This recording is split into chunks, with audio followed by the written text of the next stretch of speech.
You Booked It, episode 49. Hey, entertainers and performers of the world. I'm your host, Dane Reese, and welcome to You Booked It, where I chat with inspiring entertainers 7 days a week. By digging into their journey, we're going to discover everything you need to do to be a successful entertainer. You know, because training usually skips that part about how to actually make your skills work for you in the real world. Fellow entertainers, my drive here at You Booked It is to share the inspiring and incredible journeys of successful entertainers. We are here to support your journey. So go to youbookeditpodcast.com and join the You Booked It email community where we dig deep into truly actionable things you can be doing right now to help you book that next audition, submission, or gig. If you enjoy this free podcast, please show your support and search for You Booked It on Apple Podcast or your favorite podcast app where you can subscribe so you don't miss an episode, leave a rating and review. And to show our appreciation for your, fingers crossed, 5-star rating and review, I will give you a shout out on an upcoming episode. And now, let's do this. Okay, let's get this kicked off. I am excited to introduce my guest today, Stephanie Hibbert. Are you ready for this, Steph? Yes, I am. All right. Stephanie was born in Toledo, Ohio, and raised in Lawrence, Kansas. Stephanie began her professional career as a dancer, singer, actress for Carnival Cruise Lines in their Broadway-style production shows for almost 7 years. After that, she moved to Las Vegas, where she has worked in over 500 conventions, trade shows, and special events representing numerous companies, and has been fortunate to travel the world through most of these opportunities. Stephanie has appeared in commercials for names such as Dodge, Station Casinos, and Johnny Legends. She has also performed in 6 production shows on the infamous Las Vegas Strip, including The Rat Pack is Back, Purple Rain, Legends in Concert, MJ Live, and the lead Snow Queen in Winter in Venice. Stephanie, that is a quick intro of who you are and what you've done, but why don't you tell us a little bit more about yourself? Fill in the gaps, who you are, where you're currently calling home, and a little bit more about what you do as a professional in the entertainment industry. Well, thanks, Dane. That was a great intro. I'm currently living in Edmond, Oklahoma, which is a suburb of Oklahoma City. We moved here about a year and a half ago, just to slow down and try life at a different pace. So currently, I've just been working a couple trade shows here and there where I fly back to Vegas for long-term clients that I've had. I did do New Year's for Premier Showgirls out in Phoenix, Arizona. So any performing opportunity or spokesmodeling and presenting, speaking opportunity that comes my way, I take it just to kind of keep fresh with everything. But for the most part, I've slowed down a lot at this point in my life compared to what I was doing prior to Vegas and then also while I lived in Vegas. Totally. And you're so right, because you are the hustler of hustlers, I think. And that is a fantastic thing to be. And you're always busy. But I also love that you have developed so many great, long lasting relationships with so many different companies that now you also have more of the freedom to not necessarily be in a specific location where whatever trade show or convention might be, but you can fly out and it's justifiable and it works for you. So you have a lot more freedom in your life. I do. And I really cherish the fact that I was able to establish those relationships. And, even since moving to Oklahoma, I've been able to create and nurture some new ones with people that I didn't necessarily work for a lot while I lived in Las Vegas, but they will still reach out to me specifically for a lot of the presenting and speaking jobs that come through for different companies at trade shows. But, still for the showgirl gigs, sometimes for some traveling shows, I have them reach out to me. And I think it's a really beautiful thing that I was able to leave the city where I thought I was, closing the book on that, I should say, turning the page on that chapter in my life. But that the door is actually still open. Yeah, I love that. Well, let's move on to this next section here. And look, I am a sucker for a good quote. What is your favorite quote you'd like to share with our listeners? I really always go back to the one that, nothing worth going for that is a big dream is going to come easy. So whenever, I'm auditioning and getting rejected or submitting, and they're moving on to someone else, I always just go back to myself that, the right job will come my way as long as I'm patient and understand that, it is a lot of hard work to get to where you want to be. Absolutely. And I've actually heard that something similar to that come up with a lot of different people that have been on the show so far. And you're right, it's so true. And those, well, that realization really comes from a place, I think, of maturity, based on or compared to, I should say, the beginning of our careers, where we're all a bit more sensitive for the most part and we take things a lot more personally. But for anyone that's younger, that's newer to this industry, aspiring to be in this industry, know that that is part of this entire journey and that it's easier said than done, but that maturity does come. And to know that it's something that everyone, it's a place that everyone eventually gets to. It does take some time. You have to have thick skin. A lot of people say that about our industry. A lot of people on the outside say that they could not do it, because it's almost like you're interviewing, for a new job all the time when you're auditioning for gigs or for a different show. And there's a lot of people that just don't have the ability to create that thick skin to be able to continuously do that. Absolutely. I actually have had multiple conversations with non-entertainment related friends of mine from childhood, and I get the same response. They're like, I could not do what you do in your life. I need that consistent paycheck. I need that. But then also the flip side of people talking about, oh, I went after this job. I had this interview and that interview, and I didn't get it because of this reason and that reason. I'm thinking, yeah, and you're like, I didn't get cast because I was an inch too short. Right. Something so subjective. Oh my gosh, the number of times you're too short, you're too tall. You as a woman, you have long blonde hair and we're looking for a brunette or a redhead. You're just half an inch too short or your body doesn't look right in the line with the rest of the bodies of the performers. It's so subjective as a performer and it can feel very personal where I think when you're interviewing for a job, I mean, it is based on your skill set, but performing is based on your skill set and so much more. Absolutely, absolutely.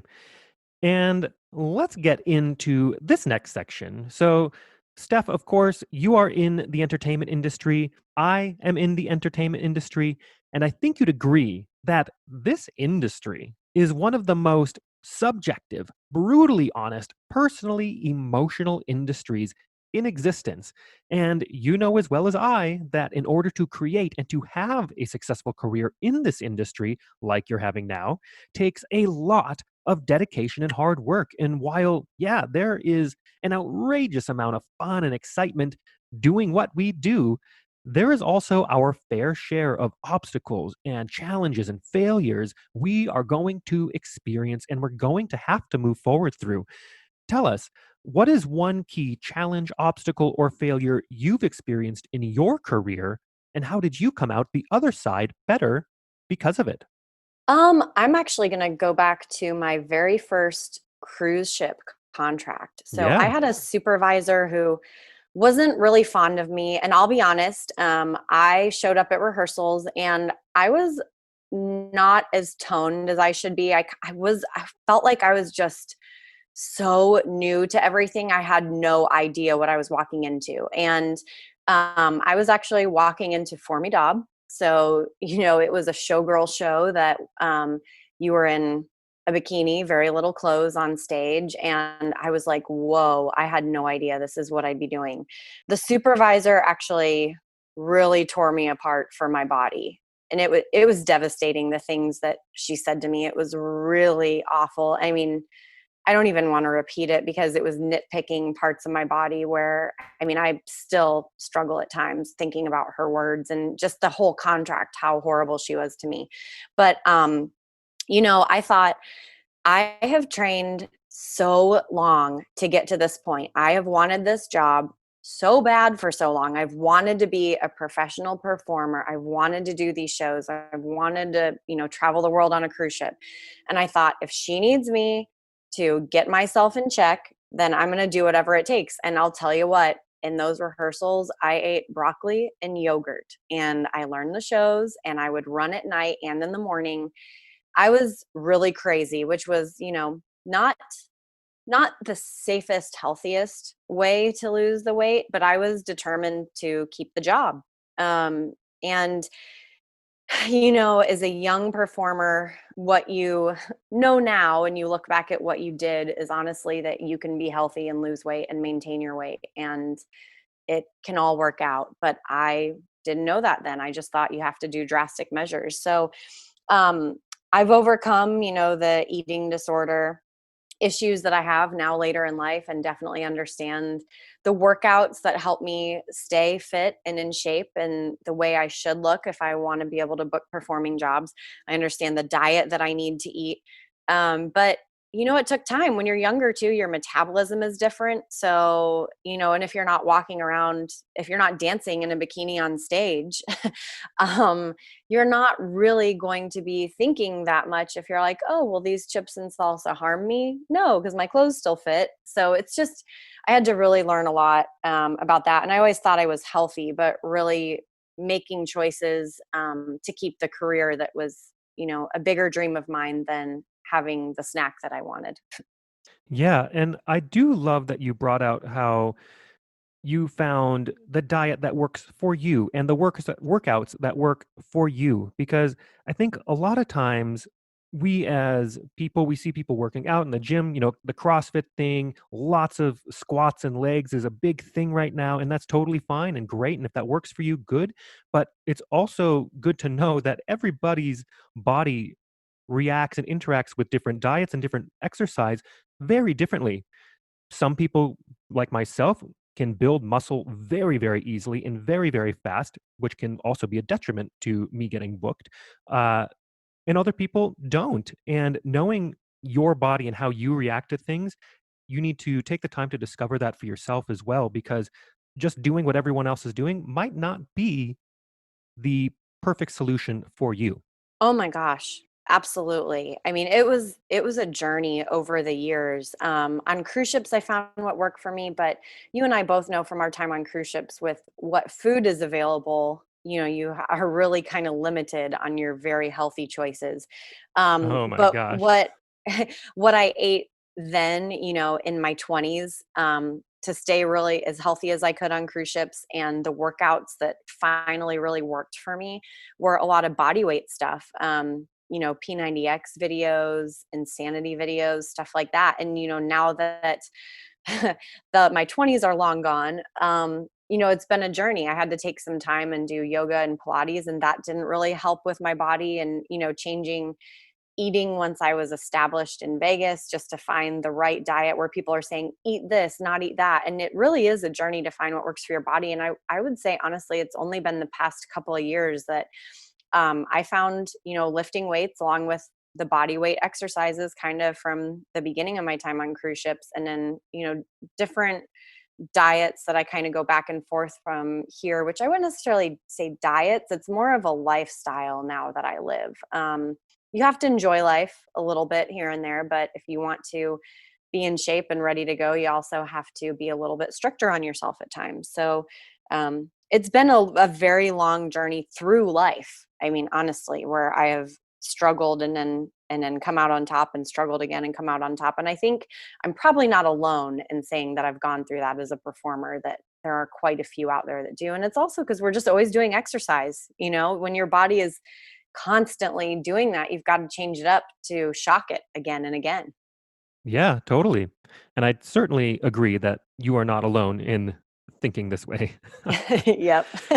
Well, let's move on to this next section, to a time that I like to call your spotlight moment. That one moment in time you realized, yes, I am going to be an entertainer for a living. Or maybe it was, yes, this is what I need to be doing in this industry. Tell us about that. I mean, gosh, I would honestly say the first time I stepped on stage as a kid, I felt like this is where I live. This is where I need to be. I come alive. My heart is so happy.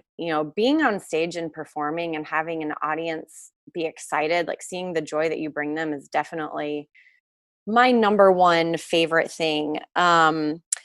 I think, because I've done transitioning always through my career where I started strictly as actually, I started at Six Flags as a singer dancer, then was a dancer. I've kind of always gone back and forth between singing and dancing.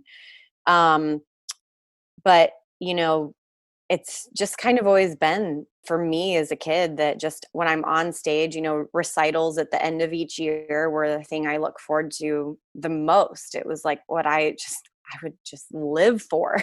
So I feel like that's the moment where I just felt like I need to do this. I need to pursue this. And also, another moment would be in college because my parents were very against me going to school for a performing arts degree.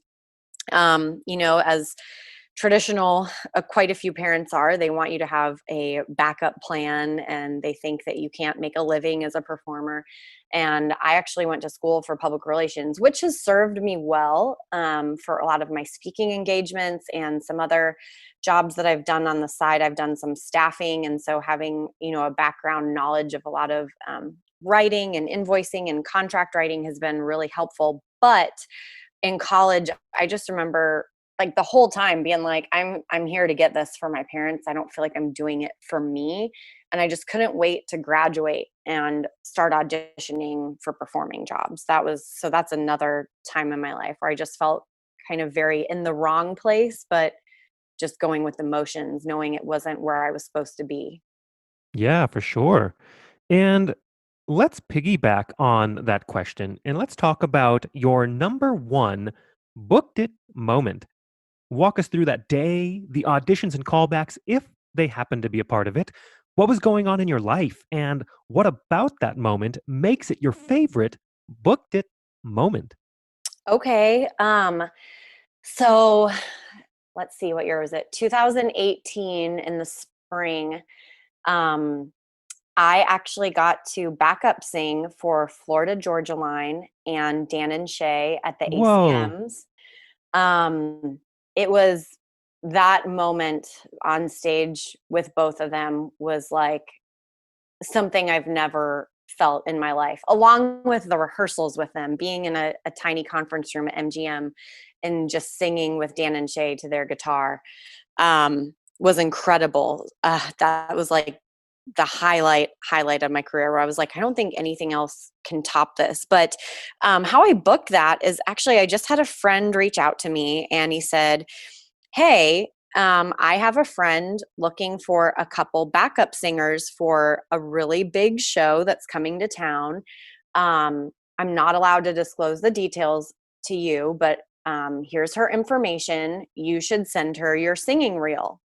And I was like, this is the most vague message I've ever gotten. And I think he Yeah. actually even wrote me on, Facebook. So I was like, okay, whatever, which, we get gigs in every shape and form, through every type of communication channel out there. But I was like, okay, whatever. So I write his friend and I send my singing reel and headshot. And I'm like, I'm not sure what this is for. But my friend told me I should submit this to you. And I was like, do you know the dates? Are there any details I can have? And she responded, I feel like it was within a couple hours and just said, I'm not allowed to disclose it to you because it is a celebrity event. And so there's all types of, rules that we have to follow. But she said, I love your singing reel. I love your headshots. Your dance reel is great. It shows me you can move. And so she said, there's an audition. It's actually a callback for anyone that they like their reels the following Saturday. So I had to go and we had to learn the song that we were singing with Florida Georgia Line. and perform it. And we performed it with 4 other people. We weren't just by ourselves. And they videoed us. So we did it over and over, but they were videoing us each individually. And they were like, okay, you should hear and a little bit. And so I'm going, because I was singing a song by Florida Georgia Line, does that mean that's who I'm singing with? And but obviously they were like, we'll let you know more details as you know. So a couple days after that, I got an email, and an offer was attached with a union contract to be a backup singer for Florida Georgia Line for the ACMs. So, Wow. um, and that moved really fast because I got that email, and I think they were 10 days away. So after that, we only had 2 rehearsals. We had one on our own and then one the day before. And the Friday before, or sorry, the Saturday before, because the show was on a Sunday. On Friday, I was just kind of going over everything on my own, and I got a separate email from the same lady saying that Dan and Shay had requested backup singers, and she showed them who she had, and they handpicked 8 of us to sing with them as well. Because Florida Georgia Line actually was a bit more of a production. There was like 30 of us, so it was more of a choir. But that was another like, what? I was like, I just thought I was doing Florida Georgia Line, and now I'm Yeah. doing Dan and Shay. And we weren't allowed to say anything until the day of. And the only thing we could say was watch for me on the ACMs. We weren't allowed to say who we were singing for or anything. So, but it was just a really magical experience. I mean, to work with people on that high of a level, just to see how successful they are, but also how professional they were. It was just seamless from start to finish. And it just was definitely, moments that I will never forget in my life, something special that no one can ever take away. I love that. That's such a cool story from beginning Thanks. to end. I love it. Well, let's take a moment to talk about the present. What projects are you working on now? What are you looking forward to? And of course, we are amidst this global pandemic. How do you see the entertainment industry moving forward in the next couple of years? Oh, wow. Well, at the moment, to be honest, I'm not working on anything. The majority of the clients that I spokesmodel for, um, the conventions have been canceled until 2021. I'm still waiting on 2 clients to hear from that it's possible I will work for them, but at this point in time, I'm not really holding my breath. I'm just trying to be real. um, because of that, I actually, started thinking along the lines of where can my skills be best utilized if I were to search for a full-time career. So I have started applying for a couple positions, mainly sales and business development roles, a couple contract writing positions with different companies, because I have experience in that, but obviously in a different sector than what they're used to. I'm happy to say I've had 2 interviews with one company, so I'm waiting to hear if I'll advance to another and have another interview scheduled next week. But we'll see. I know everything takes time to develop. So that's where I am personally. As far as entertainment, you know, it's really, really tough to say because I was hoping after phase 1 that we'd be able to see something open again. Maybe Broadway or a couple shows here and there. And, with Broadway's recent announcement that they will not be doing shows until January 2021, a lot of the casinos I know have not opened up their entertainment venues, their theaters. I know a lot of concerts that have been postponed until further notice. I really personally don't think that stuff is going to start up again until either mid 2021 or 2022. And because of that, I really wonder. I see gigs coming back really full force. I see, corporate entertainment coming back because people love going to conventions and then going to a party, a themed party afterwards, seeing performers, taking pictures with showgirls, all of that stuff. That I think that will come back fairly normal once all of those events start coming back. I'm a bit more concerned on the show side of things for performers in Vegas, um, and kind of all over, because theme parks right now don't have entertainers. Cruise ships aren't sailing, they don't have entertainers, and when they start sailing, you know some of the fleets are only going to be sailing a handful of ships at first. So, and they may only be sailing with 50% capacity. So everything is a numbers game to corporate America and people who are making these producers and making the decision, can they run the show with lower attendance, lower tickets purchased? um, I'm interested to see where it goes, and I'm also saddened to see what's happening right now, because obviously so many of my friends still live in Las Vegas and are performing, and to see them hurting and not doing what they live there for, what they moved there for, to see that their shows are just closed until further notice. It's got to be such a tough time right now. Absolutely. Absolutely. I love your insight on that. And it's time to move on to one of my favorite sections of the interview. I call it the Grease Lightning Round. I'm going to ask you a handful of questions. I want you to answer them as quickly and concisely as possible, one after another. Are you ready? I am. All right, first question. What was the one thing holding you back from committing to a career as an entertainer? Money, because of everything you're always told, entertainers don't make any money, and then boy was I wrong. You sure can. Second question. What is the best piece of advice you have ever received?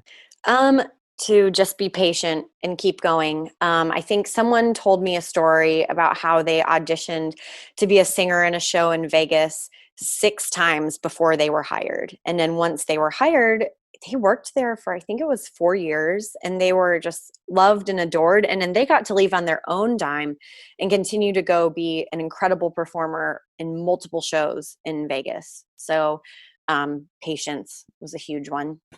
Great. And the third question. What is something that is working for you right now? Or if you'd like to go pre COVID, what was working for you before our industry went on pause? I would just say always following up with the agents that you have out there, the producers that that are putting on events or small shows or traveling shows. I was someone that if I didn't get booked for an event, I would just say, thanks for considering me. I'd send an email, thanks for considering me. I hope you'll consider me for the next tour or the next event. I definitely was someone who I followed up regularly and I mean, that's how I feel like I worked as much as I did while I lived in Vegas, is I was a big emailer. Yeah, I think that's incredible advice for anybody listening out there because like we've discovered that sometimes you're the perfect fit for the gig, sometimes you're not. And it has oftentimes nothing to do with your skill set. It's something completely out of your control. So following up with people, there's no harm in it because they're booking lots of different events and gigs. Maybe the next one you are the perfect fit. And that's the best way to stay front of mind with all of these different agencies. Well, yeah, and sometimes, they love you, but they just, like you said, you aren't the perfect fit for that gig. I mean, there are times I've been called into an audition for a show in Vegas as a singer 3 different times, and they kept saying, we really like you, but it was, based on the other singers they had in the show, it needed to be the fit that would work for the show. So, Totally. that always gave me confidence when I was feeling down, to know that, okay, they still like me, they're still thinking of me. It just means I'm not right now. Exactly. I think that's incredible advice for everyone to take away from this. And the fourth question. What is the best resource, whether that's a book, a movie, a YouTube video, a podcast, maybe a piece of technology that you found is helping your career right now? That is a tough one. I mean, I just really like to listen to self-development audiobooks and podcasts and things that are inspirational. And I think that's the best tool, because it kind of gets you out of your head and makes you listen to other people's stories and perspectives. And it just helps me remain positive. I am also a fan of the self development, personal development stuff that is out there. And I think it's so important to have that content and to digest that content because, I mean, think about your own emotions throughout any given day. They go up, they go down, they're this way, that way all the time. So it really is quite impossible to stay motivated or inspired 100% of the time. And having some really great content to refer to and to get inspired by can help reignite that spark and that energy that you have and you felt it maybe yesterday but you're lacking it today. So being able to tap into those resources can be incredibly helpful. Absolutely. I also would like to say that I find limiting the social media noise is also very helpful. I find if you're spending a bit more time on social media and you're like, oh, they're doing this show, I'm not, or they booked this, I didn't. You can get in your head that way instead of just being excited and being like, hey, they look great in that costume. So I'm a big fan of really only looking at social media at night before I go to bed, maybe one other time during the day. If I'm specifically checking a group I'm in or something, I try to really limit that, and I find that that also helps keep me positive. I could not agree more. I, in the last couple of years, have also kind of made the detox switch on the social media front, and I'm still on social media a lot. I post loads and things like this, but I view it through the lens of productivity and business and marketing my skill sets and what I do and supporting those that, I mean, the people that are my friends or in my community.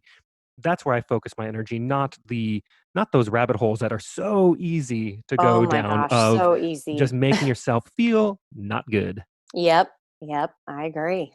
And the fifth question: if you had to start your career from scratch, but you still had all the knowledge and experience you've collected from your career in this industry, what would you do or not do? Would you do anything differently or would you keep it the same? Um, I think some of the shows that I auditioned for, I wouldn't put myself through those auditions again. um, they just once now knowing that, where you're a fit or not, like as it goes back to your height, your hair, all of those things, rather than keep trying where you kind of feel like, I mean, in a way, you're like a square peg going into a round hole, but you're just going, no, I should be here, or I really want this. I think I would step back and look at things a bit more logically, where it took a long time to be able to do that. I used to go to every audition and be like, well, it's good, it's a free class, but then I'd get upset when I wasn't picked, and I was like, it's not a free class. It's still mentally challenging. So I think I would just slow down on that and really only go after the jobs that I really, really want or think I am a strong fit for. Love that. And the last question: what is the golden nugget knowledge drop you've learned from your successful career in the industry that you'd like to leave with our listeners? Always follow up. Always say thank you. And don't be scared to follow up, because the number of times that I have followed up with people, also made it known that I'm searching for a different show. Connections are everything in this industry. And so, yeah, definitely always being connected to everyone, saying your thank yous, and being grateful for every opportunity you have, because you never know which one is your last. Absolutely. I think that is incredible advice.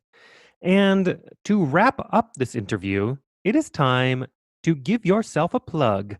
Where can we find you? How do our listeners connect with you? Is there anything you want to promote?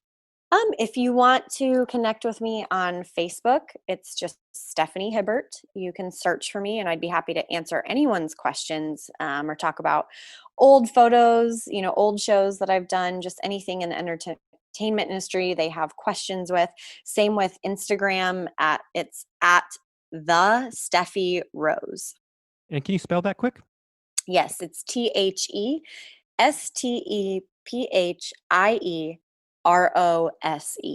Beautiful. Stephanie, it has been such a pleasure to have you on today. Thank you so much for being here. Thank you for having me. Thank you so much for joining us today. My one call to action for you is to go to youbookeditpodcast.com and join our free email community where we dig deep into a continually growing resource of truly actionable things you can be doing right now to help you advance your entertainment career. Don't miss an episode. We have a new guest 7 days a week. Search for You Booked It on Apple Podcast or your favorite podcast app and subscribe today. All the best to you. We'll see you tomorrow.